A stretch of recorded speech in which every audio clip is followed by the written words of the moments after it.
Good afternoon, all. Camelback Trading 2724 coming to you this Tuesday afternoon, December 24th. And we're looking at the market profile of the SPY ETF. I have it in one tick increments.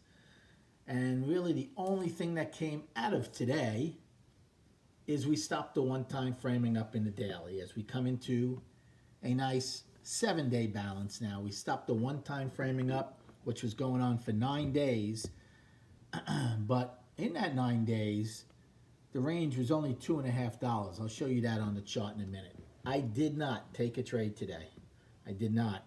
We opened, basically had an open test drive. We opened, tested a little higher, came straight down, took out yesterday's low.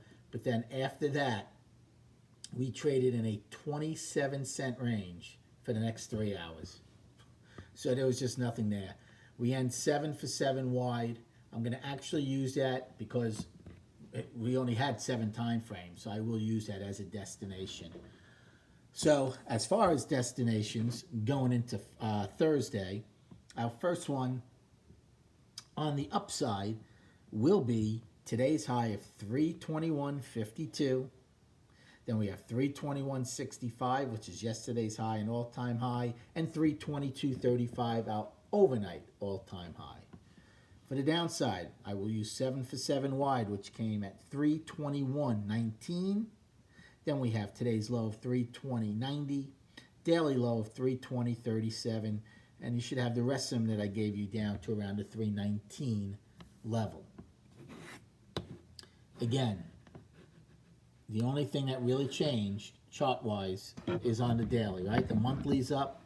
Weekly's up. Both gaps are still enforced. The daily still has a bunch of gaps, but we took out yesterday's low, so now I'm going to make this a 7-day balance, right? Remember when I say when a trend is slowing, you get less and less distance away from each other, right?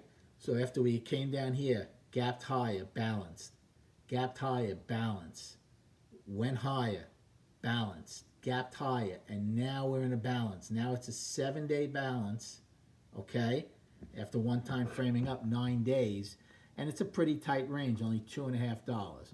So the question is, have the buyers run out of steam, and we're going to trade inside this balance maybe for a little while before we try to test and fill one of the daily gaps? Or is this just a quick, again, it was only a half day, there was no volume whatsoever, 16, 17 million shares? Or do we rest, stay in balance, and then either Thursday, Friday, or early next week at the end of the year, pop up to new highs? Well, that all remains to be seen. Again, if you made any trades, I hope you did well. Have a great Christmas Eve, a great Christmas, happy, healthy, and we'll speak prior to the opening on Thursday.